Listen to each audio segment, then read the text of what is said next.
yang ditawarkan oleh hakim.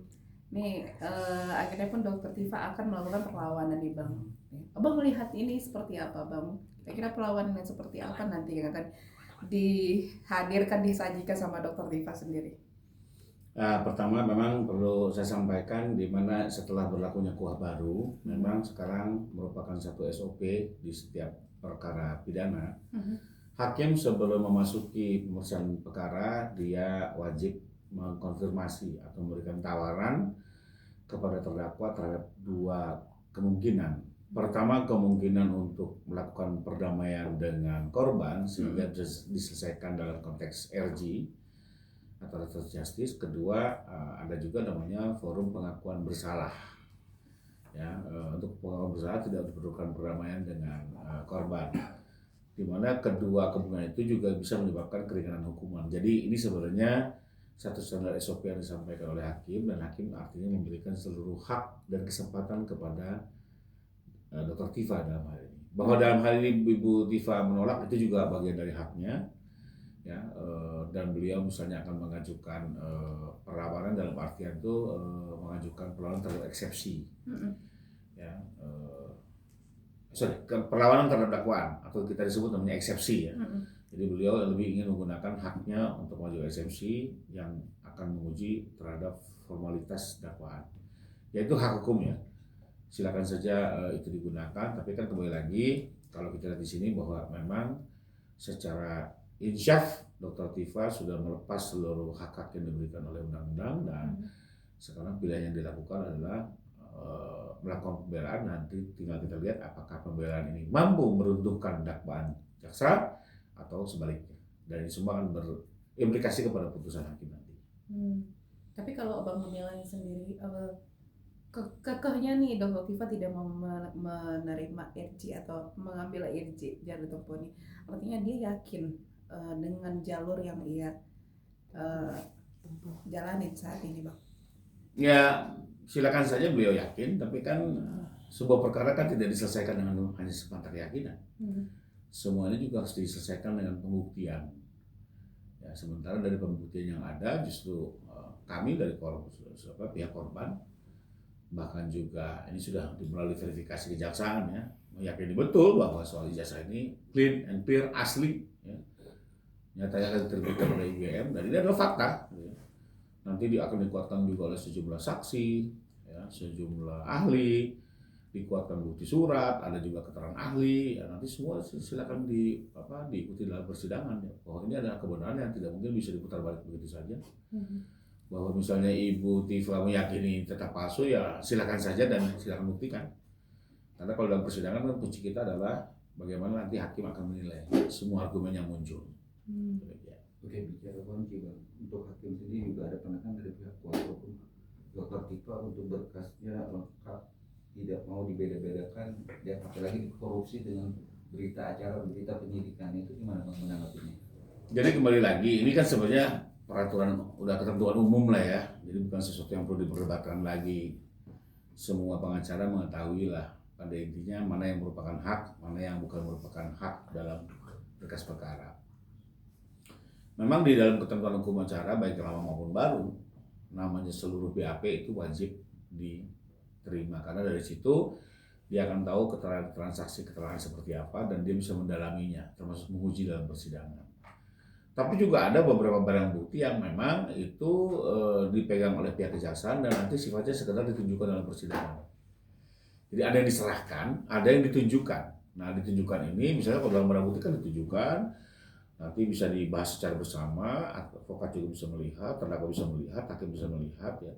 Nanti dari situ tinggal dibuat tanggapan atau kajian terhadap barang bukti A, kami berkomentar seperti ini, terhadap barang bukti B begini. Jadi memang sifatnya seperti itu, ada yang diserahkan, ada yang ditunjukkan, ya.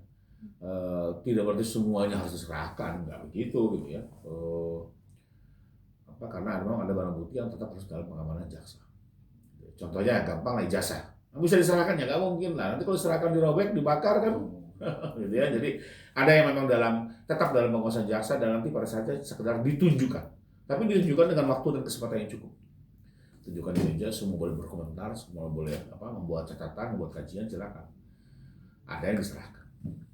Jadi tidak bisa dikebiah-uyah semuanya harus diserahkan, nggak begitu. Tapi kalau nanti indikasinya dia tidak mau melakukan langkah untuk perlawan tanpa berkas itu lengkap untuk dikatakan dia tahu lah, itu gimana Pak? Hakim akan menilai apakah keberatannya berdasar atau tidak. Kalau tidak berdasar ya hakim akan mengabaikan, jalan terus. Ya, ini persidangan kan nggak main-main, ini kan proses hukum ya, nggak bisa juga sekedar diulur-ulur, ditunda-tunda hanya untuk melakukan strategi atau teknik-teknik pembelaan, nggak seperti itu. Ya boleh itu dilakukan dalam taraf yang wajar, tapi bagaimanapun juga hakim juga punya kesibukan lain ya, bukan hanya nangani perkara ini tok ya. Semua juga punya kesibukan masing-masing ya, termasuk jaksa juga, termasuk pengacara. Artinya silakan melakukan inovasi-inovasi, tapi semuanya dalam batas dan koridor yang masih dalam kewajaran. Bicara diulur atau ditunda, memang dari pihak yang terdakwa itu Dr. Tika meminta kepastian hukum untuk Jokowi datang, Bang. Tidak perlu diulur, tidak perlu dijum atau apalah untuk datang hadir dan duduk dipertanyakan oleh. Ya kalau ini sebenarnya kan sesuatu yang diulang-ulang, yang sebenarnya ya balik lagi seperti ijazah ya, dituduh palsu faktanya asli ya. Begitu juga Pak Jokowi dituduh tidak akan hadir padahal faktanya pasti hadir gitu ya. Jadi ini kan sekedar memainkan isu ya, dan ini sudah bukan 1-2 kali kami dengar isu-isu yang dilempar seperti ini. Saya tidak akan tergiring ke situ ya, dan perlu saya pastikan sebagai kuasa hukum Pak Jokowi, saya pastikan Pak Jokowi akan hadir memberikan keterangan dalam persidangan Ibu Tifa di PN Jakarta Timur. Bahkan minggu lalu kami kembali ketemu di Jakarta dengan Pak Jokowi, mengkonfirmasi lagi tentang hadirnya, dan beliau pastikan beliau akan hadir dalam persidangan seperti masyarakat pada umumnya yang sedang memohonkan keadilan. Beliau akan hadir menerangkan seluruh fakta yang dia ketahui, termasuk menunjukkan seluruh ijazah yang dimilikinya.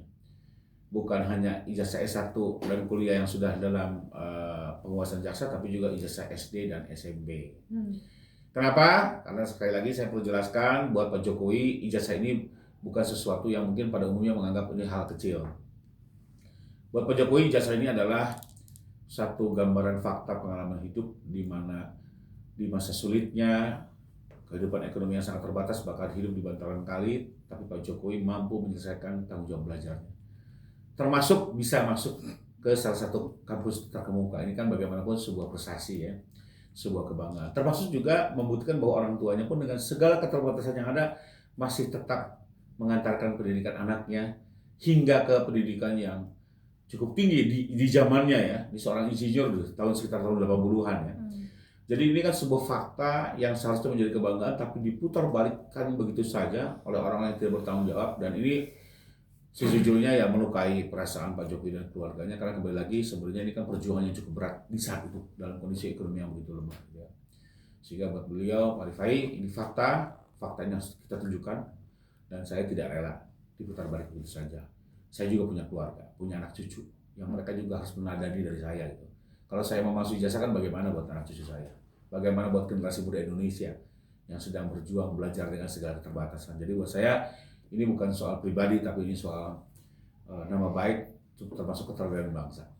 Pak, mungkin respon dari Pak Jokowi setelah ada pemberitaan meminta dokter Tifa dan terkhususnya Rosuryo meminta Pak Jokowi datang ke persidangan, bagaimana Bu? Apakah kayak ya memang saya mau datang, atau memang kayak ya udahlah biarin aja lah mereka ngomong apa, yang penting saya datang ke persidangan, saya bawa semua bukti-bukti. Ya, beliau justru ingin menggunakan forum persidangan ini selain untuk menjelaskan fakta yang betul-betul dia alami langsung ya. Di sisi lain juga beliau ingin menunjukkan ijazah di forum yang tepat. Kan kembali selama ini ada beberapa masyarakat menyatakan kenapa sih nggak ditunjukkan ya. Ini saya perlu garis bawahi, sebenarnya kami sudah tunjukkan di Polda ya, dalam sebuah gelar resmi, diberi waktu yang cukup. Tapi apa nyatanya? Tidak selesai juga. Nah, tapi sekali lagi dengan etikat baik Pak Jokowi ingin menunjukkan ini kepada publik, tapi dalam forum yang tepat. Yaitu apa? Forum persidangan.